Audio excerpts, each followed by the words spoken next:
here's a question that might make you a little uncomfortable. What if the thing that feels like it's making your life easier is actually the exact reason you'll never build wealth? Most people think they're being smart with money. They see something expensive, a new phone, a car, a sofa, and instead of spending all their cash at once, they break it into small, manageable little pieces. $20 a month here, $50 a month there. It feels responsible. It feels like control. But here's the thing nobody tells you. That feeling, that sense of, I've got this, that's not financial intelligence. That's a trap. And millions of people walk right into it every single month and spend the rest of their lives wondering why they never seem to get ahead. So today, we're going to talk about monthly payments, what they actually cost you, why your brain is wired to fall for them, and the one mental shift that separates people who build wealth from people who just look like they're building wealth. Let me paint you a picture. Meet two people. Both earn the same income. Both consider themselves pretty decent with money. Neither one blows cash on wild nights out or luxury vacations every weekend. But one of them, 5 years from now, will have a growing savings account, no debt, and real options in life. The other one will still be living paycheck to paycheck, stressed, feeling stuck, with a closet full of stuff and a bank account that somehow never grows. What's the difference? It's not what they earn. It's not even what they spend. It's how they think about spending. One of them sees a $1,200 laptop and thinks, I don't have $1,200 right now, so they walk away or they save up. The other one sees the same laptop and thinks, only $50 a month? I can definitely afford that.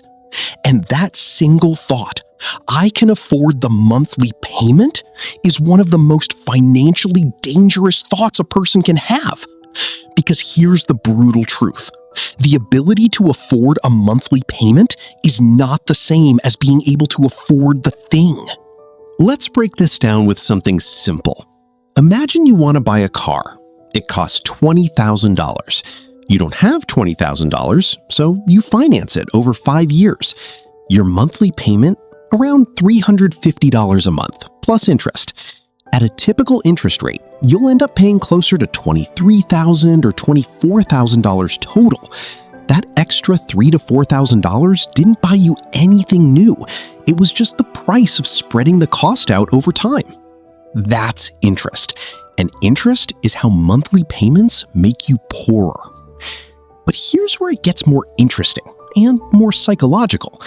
It's not just one car payment. It's never just one.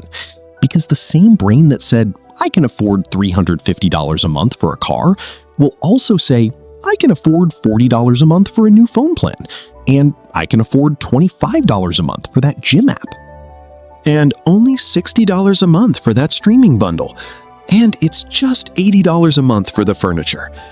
Each one on its own feels reasonable.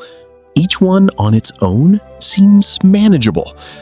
But stack them all together, and something scary happens. You wake up one day with $600, $700, maybe $800 a month committed before you've bought a single meal, paid a single bill, or saved a single dollar. Your income is already spent before you even get it. Economists and financial researchers have a name for this. They call it payment fragmentation. The idea that when you break a big number into tiny pieces, your brain stops registering the total cost. You only see the small number, the monthly amount, not the $23,000, just the $350. And your brain, as incredible as it is remarkably bad at adding those pieces back together. Here's the deeper psychological layer that makes this so powerful and so dangerous. There's a concept in behavioral economics called pain of paying. When you hand over cash for something, your brain actually registers something like mild discomfort. It's not dramatic, but it's real. Your brain is saying something valuable is leaving me. That friction is actually healthy. It makes you pause. It makes you evaluate. It makes you ask, Is this worth it? But monthly payments almost completely eliminate the pain of paying. When you sign up for a $30 a month subscription, there's no moment where you feel $30 leave your hand. It just quietly disappears from your account, automatically, painlessly, and because it's small and automatic, your brain barely notices. In fact, studies have shown that people consistently underestimate how much they spend on subscriptions by 2x to 3x. They'll guess they're spending $80 a month on subscriptions when they're actually spending $200. The payment system isn't just convenient, it's specifically designed to reduce your awareness of spending. Now, zoom out even further. There's a concept called opportunity cost. It simply means every dollar you spend on one thing is a dollar that can't be used for something else. Most people understand this in theory. Almost nobody feels it emotionally when they're staring at a just $50 a month offer. That $50 a month you're paying for something you barely use, over 10 years, invested even modestly in an index fund, that $50 a month could grow into $10,000 or more. Not because of magic, just because of compound growth over time. Monthly payments don't just cost you money, they cost you the future of that money. And the cruelest part, the things you're paying for monthly are usually losing value at the exact same time your money could have been gaining value. Your financed car depreciates the moment you drive it off the lot. The device you're making payments on gets replaced by a newer version before you finished paying it off. You're getting poorer on both ends at once. This is why monthly payments are so powerful at keeping people stuck. It's not one big bad decision. It's dozens of small, invisible, perfectly reasonable feeling decisions that slowly and quietly The first step is the simplest and the hardest. Always translate monthly payments back into total cost. Before you agree to any monthly payment, multiply it out. If something costs $45 a month for 2 years, that's $1,080. Write that number down. Say it out loud. Does the thing you're buying feel worth $1,080 to you? Not $45, $1,080. If yes, great.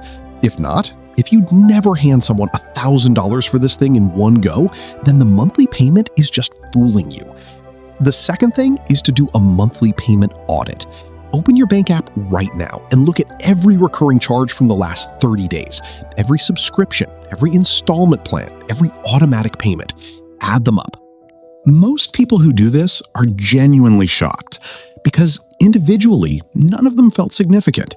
But together, they tell a very honest story about where your money is going and why you don't have more of it. The third thing, and this is the most powerful, start treating savings like a payment. The people who build wealth aren't necessarily smarter or luckier. They've just trained their brain to feel the same comfort about sending money to a savings or investment account as they do about any other monthly commitment. They've automated it, they don't touch it, and they let compound growth do the work over time. Here's the real wealth building secret that no one puts on a car dealership banner. It's not about what you can afford to pay monthly. It's about how little of your monthly income is already promised to something else. Freedom, financially speaking, isn't a higher income. It's a lower number of payments. Here's the thought I want to leave you with. The monthly payment system is not inherently evil. Sometimes it makes real sense. Sometimes it's the only way to access things that genuinely improve your life. But it becomes dangerous the moment you start using "I can afford the monthly payment" as your measure of whether you can afford something. Because the system wasn't designed around your financial freedom. It was designed around your comfort. And comfort and wealth are often pulling in opposite directions. The richest people in the world are not the ones with the most stuff.